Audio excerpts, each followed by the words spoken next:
Warahmatullahi wabarakatuh. Waalaikumsalam warahmatullahi wabarakatuh. Alhamdulillahirrahmanirrahim. Salatu wassalamu ala asyrofil anbiya'i wal mursalin wa ala alihi wa sahbihi rasulillah ajmain. Amma ba'du. Yang sama kita hormati narasumber kita pada diseminasi kegiatan yang ini di Media Center Diskominfo Kota Padang. Pertama, Bapak Kepala Dinas Perhubungan Kota Padang. Yang kedua, Bapak Ketua Organda Kota Padang. Dan sekaligus juga Bapak Dinas mewakili Bapak Wali Kota karena pada hari ini ada agenda yang bersamaan. Seterusnya Pak Kasih di Media Center ada Kasih Statistik Persandian di Makentana Kasih IKP Pak Karli, dan selanjutnya kawan-kawan rekan-rekan media cetak, elektronik, TV dan radio yang pada hari ini sudah standby di tempat masing-masing dalam rangka kita melakukan diseminasi kegiatan melalui Zoom ini. Kita bersyukur pada Allah Subhanahu Wa Taala pada hari ini sesuai dengan agenda kita bisa melaksanakan kegiatan diseminasi kegiatan pemerintah Kota Padang, dan hari ini narasumbernya adalah Dinas Perhubungan dengan tema transportasi Kota Padang dalam era new normal atau pola hidup baru. Sah Kepala Bidang IKPSP Dinas Kominfo. Yang saya hormati Pak Ketua, Pak Mas Lidal Aye, alhamdulillah sudah bergabung. Assalamualaikum warahmatullahi wabarakatuh. Rekan-rekan media yang tampak di sini, alhamdulillah sudah banyak yang hadir. Terima kasih. Dinas Kominfo telah memfasilitasi kegiatan ini. Ini kegiatan penting. Diagendakan sebenarnya Pak Wali Kota pun akan bergabung, tetapi rupanya masih di DPRD, maka beliau kirim salam saja dulu untuk kita tetap lanjutkan sesuai dengan jam fitcon kita ini. Jadi terkait dengan judul kita, ini kan kalau bahasa populernya kan new normal seperti judul yang ditayangkan di iklan kita. Tapi kita di Padang memilih kata-kata macam-macam, kita paham kan, berarti kawan-kawan media lebih paham itu macam-macam, ada yang produktif, aman COVID segala macam kan.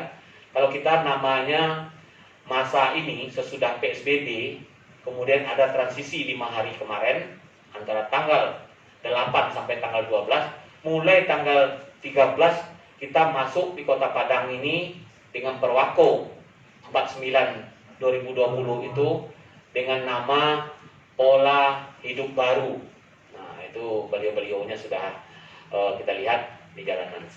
Nah, sekarang terkait salah satu bidangnya itu bidang transportasi kita. Bidang transportasi yang diatur oleh Perwako itu.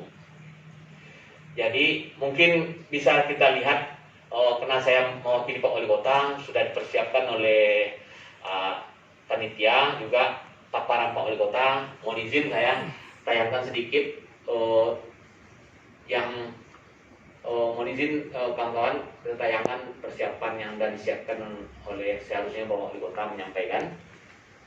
Nanti baru kita lanjutkan diskusi. Mungkin bisa dilihat paparan Pak Wali Kota itu. Bisa ditayangkan.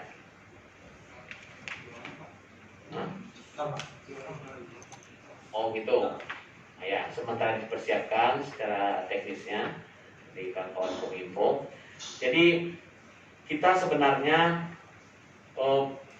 masalah pola hidup baru itu kalau disebut-sebut sosialisasinya tanggal 8 sampai tanggal 12, sebenarnya dia tidak ada berubah sebenarnya dari awal PSBB. PSBB jilid 1, PSBB jilid 2, kemudian PSBB jilid 3, kemudian kita ada masa PSBB transisi menuju pola hidup baru itu.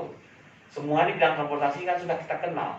Artinya itu adalah masa-masa sosialisasi juga PSBB itu. Pertama pakai masker. Nah, ini udah siap, udah bisa kita lihat. Coba lanjut. Ini bahan paparan Pak Wali Kota. Jadi transportasi itu ada transportasi pribadi, transportasi umum, dan kendaraan dinas. Nah, kendaraan roda 4 atau lebih, kemudian ini udah paham kita. Jadi diatur ada kendaraan roda 4, roda 2, dan kendaraan roda 3. Nah, bahkan termasuk kelompok bendi dan kereta api. Transportasi umum itu ini termasuk sampai ke bendi, kendaraan dinas, pejabat negara, dan semuanya. Lanjut. Apa itu pola hidup baru? Nah, ini tentu supaya jangan kita samakan persepsi kita, supaya jangan kita berpikir yang lain. Untuk istilah pola hidup baru di Kota Padang ini, perorangan, kelompok, atau masyarakat mencegah penyakit menular dengan cuci tangan, pakai masker, makan makanan bergizi, berjemur, dan menjaga sirkulasi udara, ukur suhu tubuh, lakukan disinfeksi, dan jaga jarak. Ini secara umum untuk semuanya, semua kegiatan, bukan transportasi saja, tapi inilah putaran dari yang menjadi semacam pola hidup baru kita itu, baik untuk perorangan mau kita berkelompok dalam organisasi di masyarakat, bagaimana kita bisa mencegah penyakit menular itu. Kemudian sanksi bagi setiap orang jika tidak menggunakan masker, denda sosial, denda paling sedikit 100.000, dan ini kira-kira gambaran kita. Nanti kita lihat dari yang umum ini, cuci tangan, pakai masker, bagaimana terapannya di bidang masing-masing. Kemudian lanjut, bidang transportasi. Nah, bidang transportasi umum ini sebenarnya walaupun tidak kewenangan kita, Kota Padang, AKAP dan AKDP, kereta api, kapal laut, tapi sebagian adalah kewenangan. Tapi semua yang bergerak, beroperasi di Padang wajib mengikuti aturan perwako. Karena aturan perwako ini mengikat, bukan ini kewenangan siapa yang mengurusnya, bukan urusan itu. Urusan kita adalah semua transportasi umum itu yang melintas dan berada di wilayah kita, yang menjadi urusan kita mengaturnya. Pertama, persyaratannya memastikan jumlah penumpang tidak melebihi 50% kapasitas. Pasti nanti tanya, itu Menteri Perhubungan sudah mencoret itu yang 50% kapasitas itu. Tapi di sana kan tidak diharuskan. Karena Indonesia ini luas, ada yang masih merah, kondisi zona COVID-nya ini, ada yang sudah kuning, ada yang sudah hijau, ada sama sekali tak tersentuh. Nah, bagaimana pula peraturan menteri mengharuskan 50% kapasitas untuk angkutan umum? Makanya itu. Tapi untuk Kota Padang, kita dengan perwako ini, karena belum dirubah perwako yang sampai saat ini, kita masih mengambil yang aman, yaitu memakai kata-kata 50% kapasitas. Yang kedua, menjaga jarak physical distancing 1 meter antar penumpang. Nah, itu di aturan 1 meter antar penumpang ini secara umum. Tetapi faktanya dengan kita melebihi 50% kapasitas, kita contohkan kepada angkot, ya saya melihat ya relatif lah 1 meternya itu. Yang jelas biasanya angkot itu 6 penumpang, kan bolehnya hanya 3 lagi. 6 penumpang, 3, ya sekitar 1 meter lah. Kemudian yang baris yang sininya bangku ampe, istilahnya bangku 4 itu 2 penumpang, bisa lah 1 meter. Melakukan disinfeksi kendaraan. Orang dengan gejala demam atau batuk, pilek, nyeri tenggorokan, sesak napas dilarang bepergian dengan transportasi umum. Memakai masker selama berkendaraan bagi pengemudi, penumpang, dan melakukan cek suhu tubuh di lokasi tertentu. Ini arahan tentang bidang transportasi. Nanti kita lihat bagaimana konkretnya, kalimatnya harus dipastikan di perwako itu. Kita harus baca perwako. Ini kan arahan dari paparan Bapak Wali Kota, transportasi, kereta api dan laut, ini semuanya. Pun bisa kita lewatkan saja ini supaya kita mengingat durasi juga ini. Diskusi saya ingin lebih banyak juga nanti waktu untuk rekan-rekan dari media yang berbicara. Nah, ini termasuk di bendi segala macam udah oke. Ini sudah ada arahan-arahannya seperti itu. Demikian. Dan tapi nanti kalau di diskusi lebih lanjut ada pertanyaan, saya mohon izin karena sudah juga disiapkan di sini perwako itu. Nanti kita bedah, kita lihat benar apa kalimat di perwako itu. Contohnya saja, kalau ada nanti yang pertanyakan, itu kan ada istilahnya helm ojol, itu harus bawa, penumpangnya harus bawa helm sendiri. Nah, itu bisa nanti dilihat apa sih kalimatnya sebenarnya di perwako kita.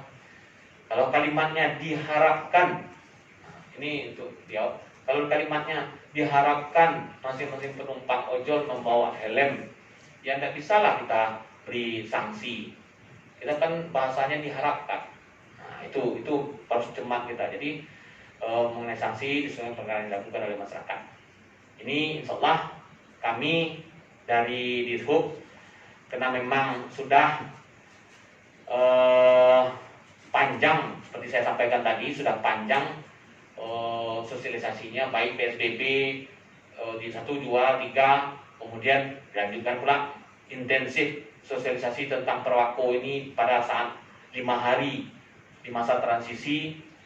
Nah, kemudian tidak pula kita segera langsung tanggal 13 menerapkan sanksi, karena bagi kami sebagian dari para supir angkot, kemudian juga para yang berkendaraan ini adalah warga kota Padang. Warga kota Padang sebenarnya tidak perlulah kita kedepankan sanksi-sanksi ini. Kami ingin timbulnya suatu kesadaran bahwa sebenarnya yang lebih penting bagaimana kita menjaga keselamatan diri kita sendiri.